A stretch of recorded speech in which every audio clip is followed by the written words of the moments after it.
Hi, I'm Alex, and this is the first fully electric leading vehicle of the Tour de France, the Skoda Enyaq IV. Underneath this gorgeous velvet red hood are the many features that make this beauty more than just an ordinary car. Christian Prudhomme, the director of the Tour de France, and his team are gonna need all of these features to make this tour run smoothly, including the 6 antennas on top.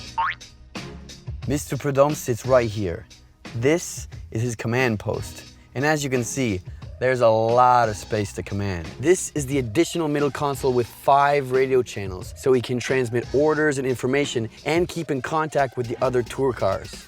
Bonjour, ça va? Attention, le peloton passe la bande des...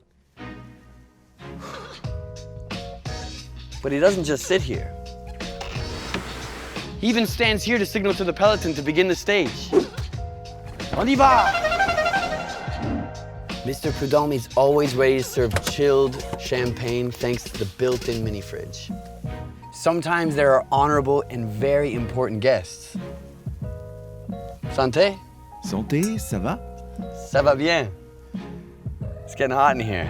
Luckily, there's area air conditioning. There's a lot of space in the back, but there's even more in the front, and the seating is ideal for sitting comfortably through the longest stages of the race. And if it starts to get a bit stressful, there's a massage function.